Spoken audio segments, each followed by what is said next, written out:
chapter 38, Genesis chapter 38. I've discovered that there are those that have done a series on the life of Joseph and they choose to skip chapter 38 altogether. And some actually say that chapter 38 shouldn't even be here, that it has nothing to do with the life of Joseph. Although, if you remember from last week in Genesis 37, Moses, who writes there, says these are the generations of Jacob. And so, in fact, the life of Joseph really isn't a focus on his life, although he is the main player in Genesis 37 to 50.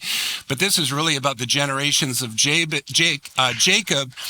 And Judah, the individual that we're going to spend a lot of time with this week, is in Genesis 38. And so we're going to look at him. And I can say this, I'm always excited to preach. When I get up on a Sunday morning, I'm always excited to preach. But I can't remember the last time I was this excited to preach a message. The things that I have discovered that God has revealed to me this week, I can't wait to share it with you. I don't want to mess it up. Last week, if you were here, you may remember, I hope you remember, that we kicked things off by looking at Joseph, who was the favored son of his father Jacob, but he was also the hated son by his brothers. But we also saw that he was the obedient son who carried out the will of his father. And then finally, he was the sold son that was sent down to Egypt. That was last week, if you weren't here. And if you were, again, I hope you remember that. A number of years ago, I bought my wife some diamond earrings. I know, pretty extravagant, but they're not real. All right, they're not real. She's right there, don't tell her. I went shopping for the earrings, and I went downtown to a jeweler, and I said, I want to see some diamonds. And so they brought some out. But when they brought them out, they did something that I found interesting. They took a roll of black velvet and they rolled it out on the top of the counter, and they placed the diamonds on top of it. They had me. I mean, I was like a fish hooked. I was like, where do I sign? Where do I pay? I mean, they popped. They shined. I'd never seen anything shine like that before since I first looked into the blue of my wife's eyes. Thank you. You can just appreciate that. Chapter 38 is black velvet. It's dark. It's evil. It's depraved. All of that's going to be rolled out in it. We're going to be looking at women treated like so much garbage in Genesis 38.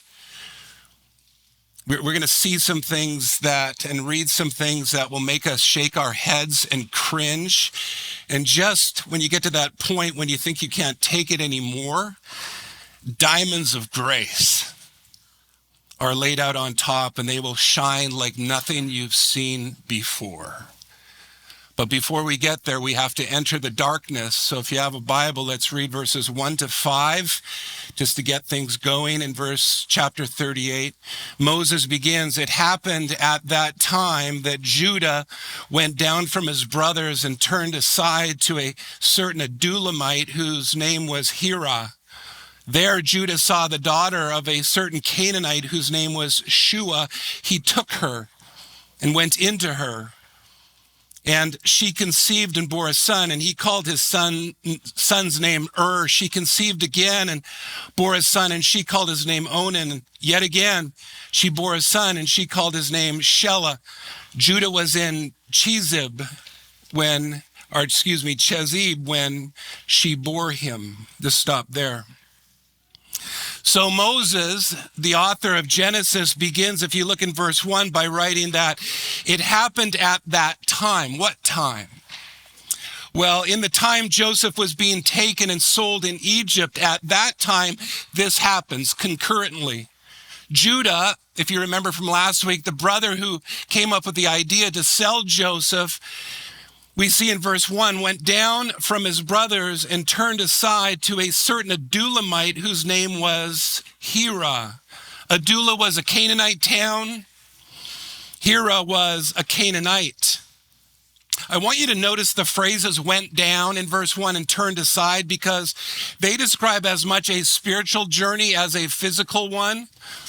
Judah is leaving his family, and he's now befriending the people of Canaan. Why is that? Well, just remember from last week. What took place last week was the selling of Joseph.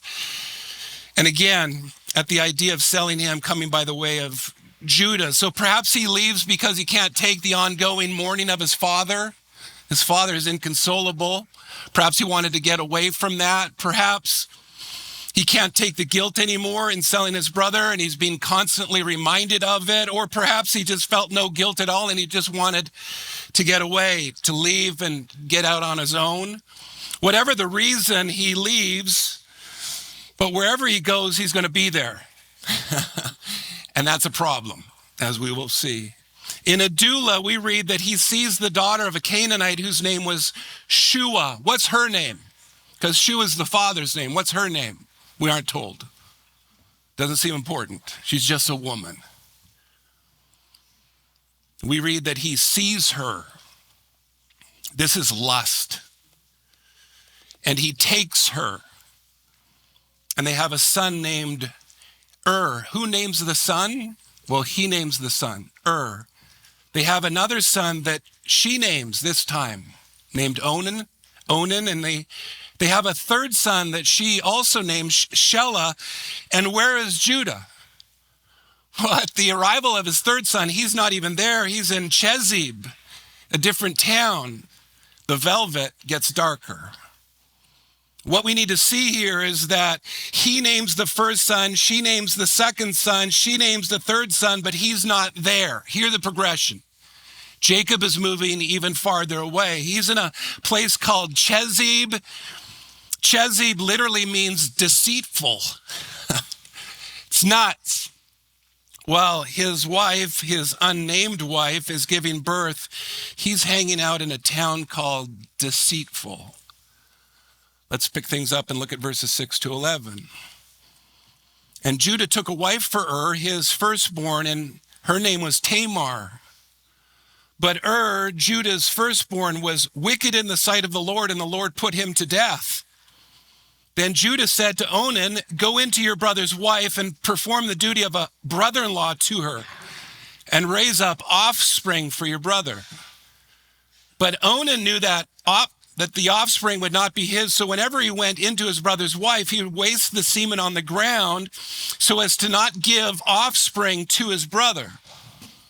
And what he did was wicked in the sight of the Lord, and he put him to death also. Then Judah said to Tamar, his daughter-in-law, "Remain a widow in your father's house till Shelah, my son, grows up." For he feared that he would die like his brothers. So Tamar went and remained in her father's house. The deceit begins, right? Judah arranges a marriage for his firstborn son to a woman named Tamar, but was wicked in the sight of the Lord, and so the Lord put him to death. This is the first individual in the Bible who is killed by the Lord. We have group killings. We have the flood. We have Sodom and Gomorrah, but this is the first time an individual is called out and is killed by the Lord. If this troubles you, that's okay. It just means you're listening. We'll come back to this a little bit later.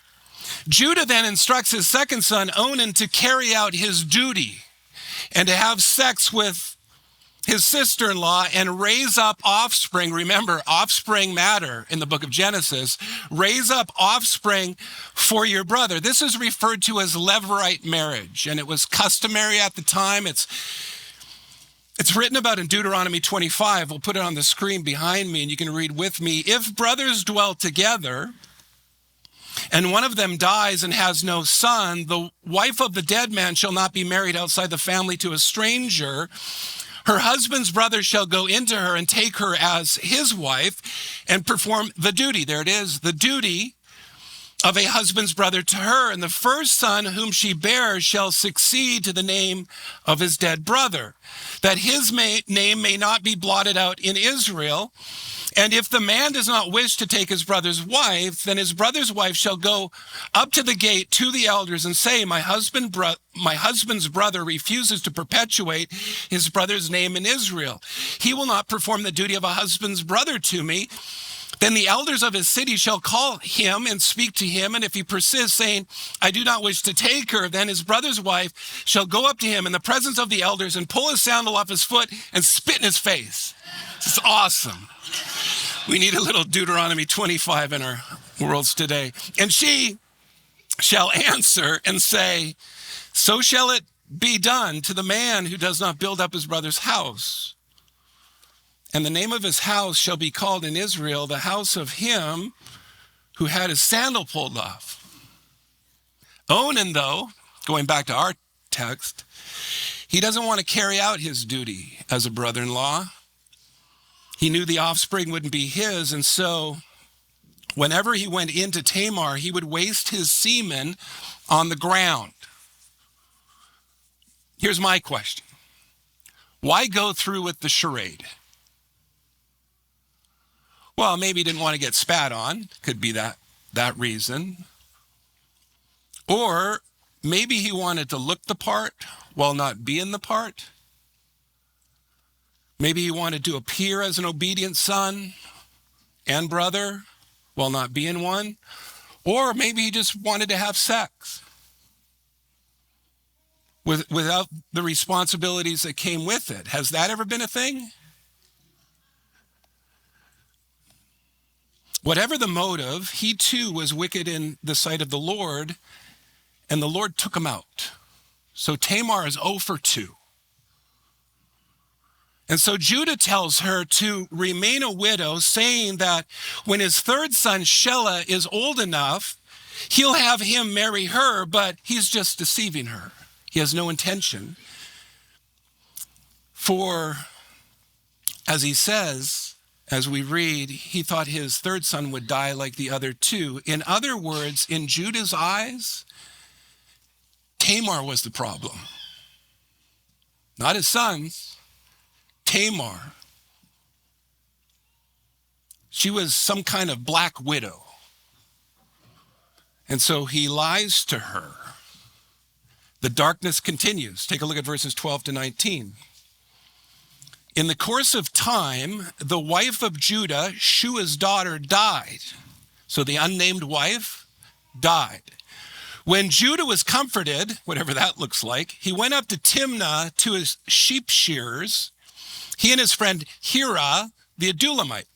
And when Tamar was told, your father-in-law is going up to Timnah to shear the sheep, she took off her widow's garments and covered herself with a veil, wrapping herself up, and sat at the entrance to Enaim, which is on the road to Timnah, for she saw that Shelah was grown up and she had not been given to him in marriage. When Judah saw her, he thought she was a prostitute, for she had covered her face. He turned to her at the roadside and said, come, let me come into you, for he did not know that she was his daughter-in-law. She said, what will you give me that you may come into me? He answered, I will send you a young goat from the flock. And she said, if you give me a pledge until you send it. He said, what pledge shall I give you? She replied, your signet and your cord and your staff that is in your hand. So he gave them to her and went into her, and she conceived by him. Then she arose and went away, and taking off her veil, she put on the garments of her widowhood. Okay, let's stop there. So verse 12, if you put your eyes back in the text, begins in the course of time. How much time? Well, let's figure it out. Since the beginning of the chapter, Judah has had 3 sons, 2 of whom have grown at least old enough to be considered marriage. One got married, the other got married, but to have kids as well. And then sometime after that, Judah's unnamed wife dies. So we can do the math. 25 years maybe? Minimum 20, 25, 30 years. Just remember, the reason why I bring this up is because Joseph is in Egypt.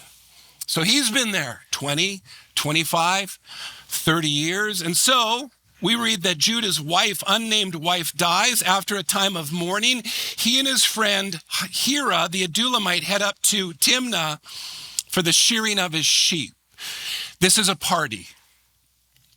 Sheep were sheared, but it's a celebration. It was a party. Yes, some work was going to get done, but you were to go there to have a good time.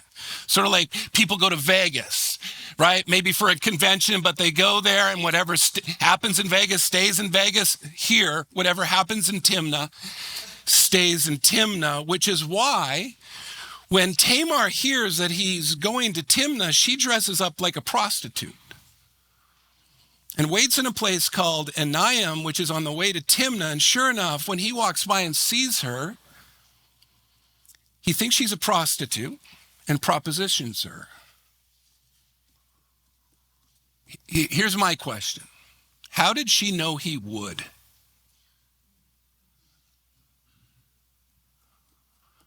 Well, the answer is because she knew her father-in-law. But he didn't know her, at least in this moment, because her face was covered with a veil, and so the deceiver becomes the deceived. So Tamar, she starts negotiating. What will you give me to sleep with you? He says a young goat, right? He's going there. His goats are going to get sheared. He's got goats nearby. She says that as a pledge, a security deposit, I want you to give me your signet, your cord, and your staff. A signet was the passport of the time. It was like the driver's license. So leave me your credit card, leave me your driver's license, come back, get them, bring me what we've negotiated. He agrees. They have sex. She conceives. She arose. She leaves. And she puts back on her widow's clothes. What do you think of Tamar? Good or bad? I like Tamar.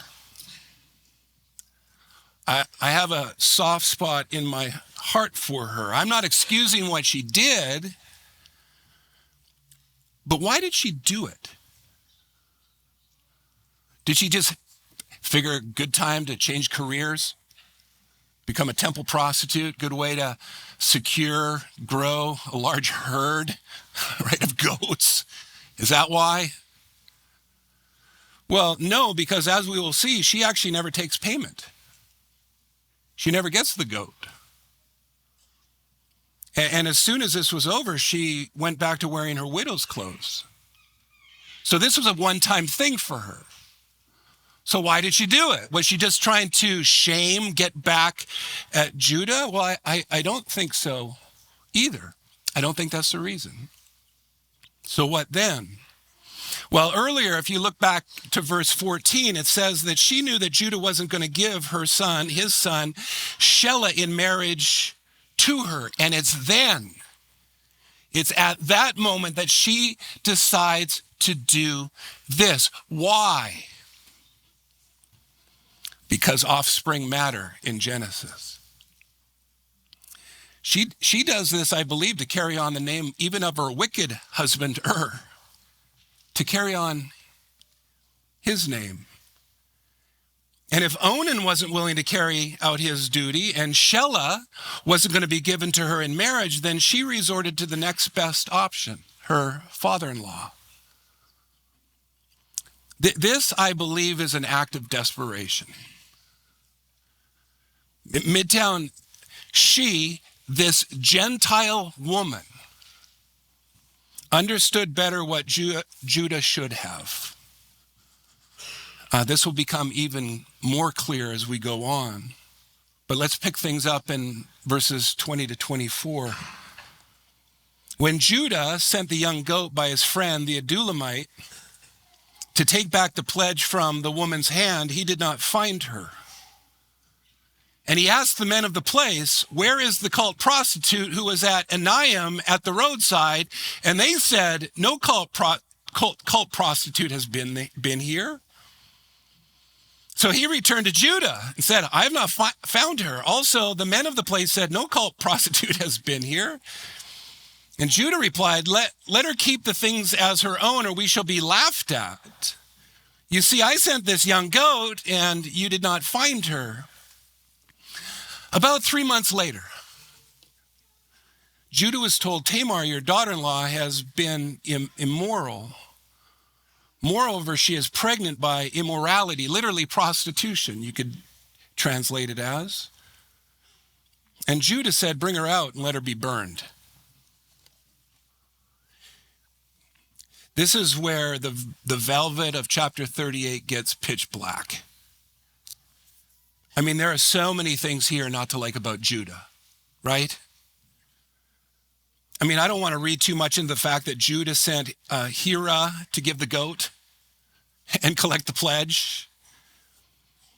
Didn't go on his own. Seems kind of spineless to me. You can sense his shame, which gets heightened when he says, just leave the signet and the cord and the staff with her or we'll be laughed at. But worse is that when he hears that Tamar had been immoral, he's quick to say, let her be burned. After all, you can't have a stain on your family legacy, can you, Judah? Hey, Judy, you need any help getting that plank out of your eye? But making things even worse, the punishment he was calling for didn't fit the crime. It was above and beyond. This wasn't a capital offense. And yet he says, let my daughter-in-law be burned. Let the wife of my dead son be burned. He wanted to give her what she didn't deserve while not receiving what he did. Dark. So how about we go shopping for some diamonds by reading the rest of the text, picking things up in verse 25. As she was being brought out, she went to her father-in-law. By the man to whom these belong, I am pregnant.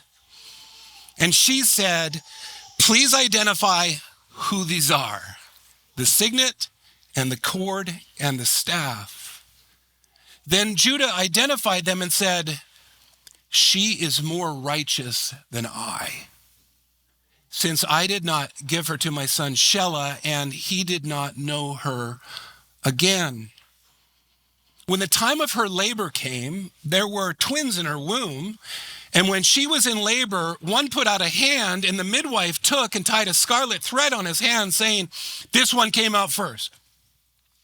But as he drew back his hand, behold, his brother came out, and she said, what a breach you have made for yourself. Therefore his name was called Perez. Afterward, his brother came out with a scarlet thread on his hand, and his name was called Zerah. This is awesome. Okay, if you're confused, it's okay. We'll walk through it together. There are so many things to point out in these last few verses. For one, number one, the name of the town, Anayim, means eye-opening. We've gone from deceitful to eye-opening. Literally means to see, which is what takes place with Judah. His eyes were opened. We'll come back to this, but let me at least say that Tamar's aren't the most veiled eyes in chapter 38. Additionally, what takes place here should remind us of a similar scene with David and the prophet Nathan. Remember that? Nathan tells David a story about someone stealing a lamb, and David responds, whoever did that deserves to die. And Nathan's response, you are that man. Third, do you remember what was said to Jacob last week when his sons brought back Joseph's bloody robe? If you look back at verse 32, they say to Jacob, this we have found. Please identify. And now in verse 25, Tamar says, please identify whose these are. What comes around goes around isn't a theological truth, but it's what's going on here. But what I want us to notice most of all is Judah's response to when he sees the pledge returned. He says, "She is more righteous than I, since I did not give her to my son Shelah." This is Judah's moment of salvation. This is the moment when his veil is taken off and his eyes are opened and he saw his sin. Is he not, though, ignoring the fact that he slept with her? Like, he doesn't bring that up? Is he ignoring that? Well, I would say no. I think what he is doing here is he's recognizing that she did what she did because he didn't give Shelah to her. And then the dominoes fell from there. What he did led to her deception and his violation of her. She isn't innocent, but he takes responsibility not only for his act, but for her act too. This, I would argue, is true repentance. She actually had a deeper commitment to carrying on Er's line than Judah did, and he recognizes it and says, "She is more righteous than I." Why, though, do I say this is Judah's salvation moment? Well, not only because of his confession, this chosen one, one of the sons of Jacob, this chosen one recognizes that his righteousness falls short of this Gentile woman. So I say it for that reason, but I also say it because everything changes after this. Everything in Judah's life changes after this. We get a hint of this when Moses writes in our text, verse 26, that he did not know her again. So no more violation. But it really shows up later when we get to Egypt and Joseph makes a request that he wants Benjamin. Benjamin was the brother, just he and Joseph were born by Rachel. He wants the youngest brother, Benjamin, sent to him. So go back to dad and tell him, "Benjamin, I want Benjamin there." Jacob, however, doesn't want to send him. He's afraid he's going to lose his younger son. But Judah steps in. And he says this, notice it on the screen behind me. "I will be a pledge." I will be a pledge of his safety. "From my hand you shall require him. If I do not bring him back to you and set him before you, then let me bear the blame forever." In our chapter, Judah pledges a signet and a cord and a staff so he could sleep with Tamar. But now he pledges his very life to ensure the safety of his youngest brother. And later when Joseph asks that Benjamin, so Benjamin goes down, we'll see this over the next couple of weeks. Benjamin goes down to see Joseph, and Joseph wants Benjamin to stay and the brothers to go back to Jacob. This is what Judah says in chapter 44. "Please let me remain instead of the boy as a servant to my Lord, and let the boy go back with his brothers, for how can I go back to my father if the boy is not with me?" Do you hear that? He went back before without one of the brothers. Now, how can I go back to my father if the boy is not with me? "I fear to see the evil that would find my father." Last chapter, last week, Judah was willing to sell his brother knowing full well the pain it would bring his father. And here, now, he is willing to substitute himself in the place of Benjamin so that his father would experience no more pain. What a transformation. And why I call this Judah's salvation moment. So that's chapter 38. What are the takeaways from chapter 38? Well, there's about 1 million. Let me give you a handful, and you can add to this on your own or in your CGs this week. The first I would highlight that we see a change of location doesn't bring a change of character. Certainly not with Judah. People try to do this today. If I just move from here to there, I'll have a new beginning. But the same you goes with you. The same heart that was here goes there. The son who deceived his father then is the same man who deceived his father-in-law now. So that's number one. A change of location doesn't bring a change of character. Something else needs to happen. Secondly, we see again that just because you're part of God's elect, God's choosing, as Judah was, doesn't exempt you from pain and suffering. Judah lost 2 sons, killed by God. We saw this last week with Joseph, the obedient son who was sold into slavery. Obedient son, faithful to his father, was sold into slavery. Fast forward to the New Testament, and Peter writes, don't be surprised when you encounter trials of various kinds. Christian, faithful to God, don't be surprised when you encounter trials of various kinds as though something strange were happening to you. So that's a takeaway. Here's a third. We see the seriousness of sin in chapter 38. And Onan did what was wicked in God's sight, and they were killed by him.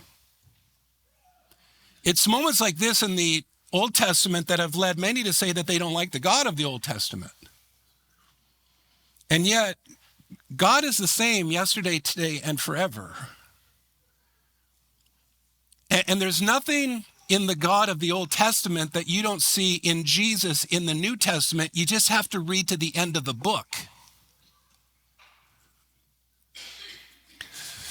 God is a God of holiness and justice from beginning to end. And like a just judge, God cannot turn a blind eye to sin just because we do.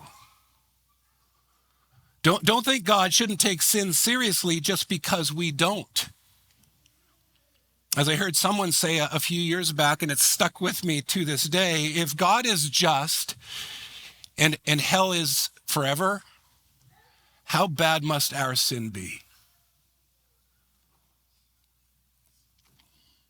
But praise God that chapter 38 doesn't end with and Onan, because it doesn't.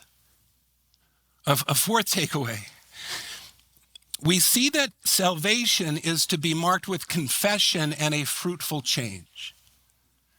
This is seen in the cry of Judah. She is more righteous than I. There's the confession, I see my sin. But it's also seen in his life thereafter, as I've pointed out. Here's a fifth takeaway. Fifth of 5. We see the effect of sin and the curse on Eve in how women are treated in Genesis. They are treated horribly. They are objectified. They're treated as possessions. They're bought for sex. They're raped. They're ruled over, as God said they would be in Genesis 3. But as I've said many times, just because the Bible records it doesn't mean it affirms it. 2 very different things. Because do you know who really is really good to women in Genesis? God. It was God who met Hagar. Remember that? It was God who met Hagar when Hagar was sent out by Abraham and Sarah.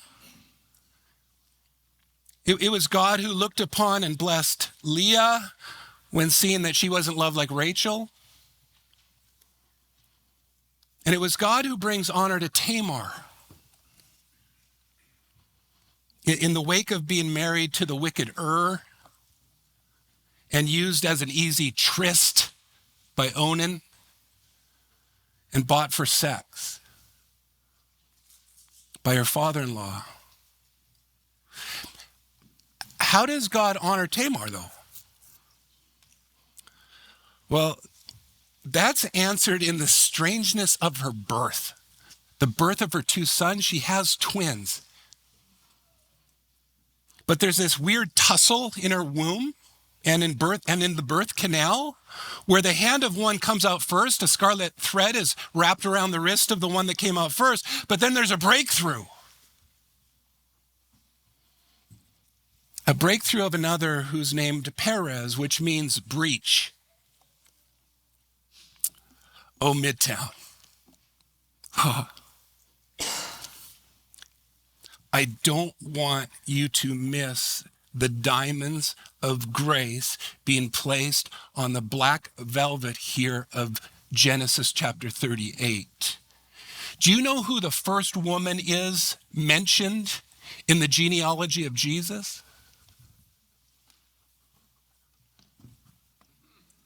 Not Sarah. You think it'd be Sarah. Not Rebecca. What about Rebecca? How about Rachel? How about Leah? Nope. Tamar. I'm getting ahead of myself in my mind. I'm getting teary already because of how beautiful this is. Look at the genealogy of Jesus from Matthew chapter 1. First woman mentioned. The book of the genealogy of Jesus Christ. The son of David, the son of Abraham. Abraham was the father of Isaac, and Isaac the father of Jacob, and Jacob the father of Judah and his brothers, and Judah the father of Perez, and Zerah by Tamar. And Perez the father of Hezron, and Hezron the father of Ram.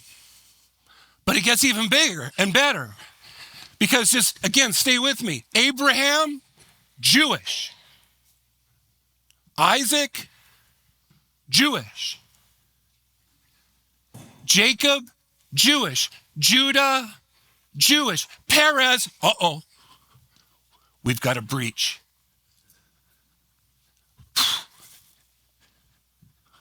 We have a breach in the line. We have a breakthrough.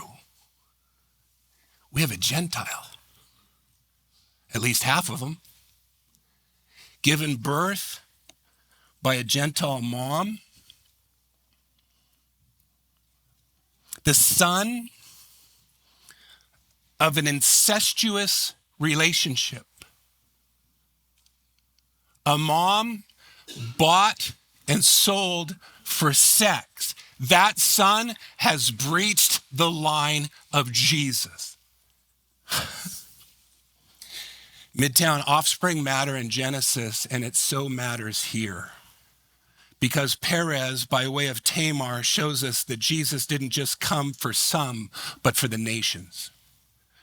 For Jew and Gentile, for you and me. He came for the abused and the used and the forgotten.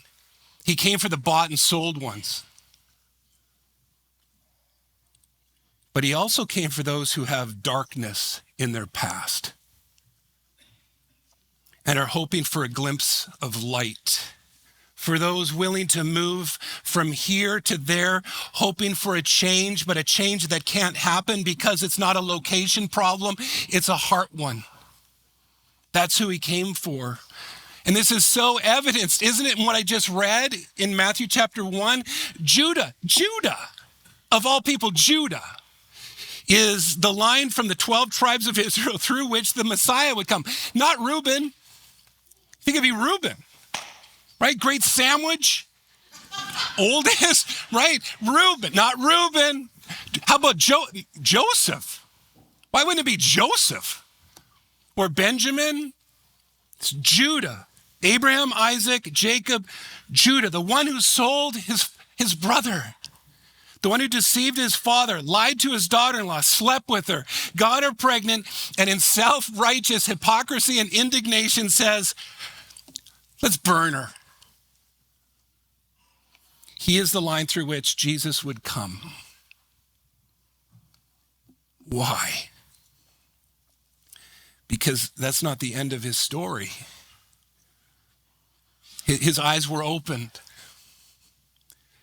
And he saw his sin and his life was transformed, and God's diamonds of grace were laid on top of his darkness. So much so that when we get to Revelation 5, John, the writer of the book of Revelation, starts weeping because no one has been found who can open up the scroll. And this is what we read. Elders coming to John saying, "Weep no more. The Lion of the tribe of Judah, he has conquered so that he can open the scroll and 7 seals." What grace. What beautiful, eye-popping, diamonds on black velvet grace. Do you see why we can't skip chapter 38? One of the greatest depictions of the gospel in the entire Bible. And it's here, as I close, where we are once again reminded of Jesus, if you haven't been reminded of him already. The one who gave himself as the ultimate pledge. The one who substituted himself for all others. Numbered with the transgressors, so people like Judah and Tamar and you and me could be numbered with the family of God, a part of his family line. Sent into slavery so we could have the promised land. You see, Midtown, Jesus has broken through. Grace has broken through. Sin has been breached by the one who took the scarlet thread so we wouldn't have to. We don't have to be identified with our darkness anymore. You don't have to be identified with your darkness anymore. Diamonds are being offered free of charge. Oh, all you have to do is cast your eyes on the one more righteous than I. Perfectly righteous, but killed for our wickedness. And when we do, when we cast our eyes on the one more righteous than I, our darkness will be replaced with marvelous light, and we will shine like diamonds forevermore. Would you stand as we respond to God's word? Don't you love Genesis 38, man? Oh, I love that chapter. Love that chapter. Love them all, for the record, but I really like chapter 38. Let me pray for us. And so, Father, nothing more appropriate than to respond in worship. We worship you. We worship you. Thank you for taking our darkness by way of your Son. Jesus, thank you for breaching sin, breaking through. We have an enemy that loves to blind the eyes of unbelievers. Thank you for shining into dark places. Thank you for allowing us to see the glory of God in the face of Jesus. I pray for those here who perhaps feel used, abused, bought and sold. I pray that they would, in this time, come to you in faith, receiving your comfort and your grace. You see them. For those that have darkness in their past,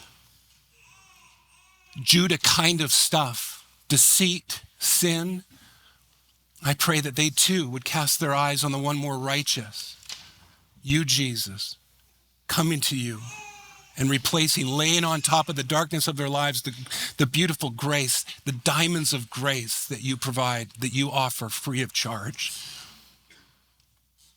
We worship you. We thank you. We want to remember your death, Jesus, in our place, taking our wickedness, replacing it with your righteousness by way of your death on the cross. We want to remember you today, worshiping you today. I pray that you'd be pleased with this time. And I pray for all of this in the great name of Jesus. Amen.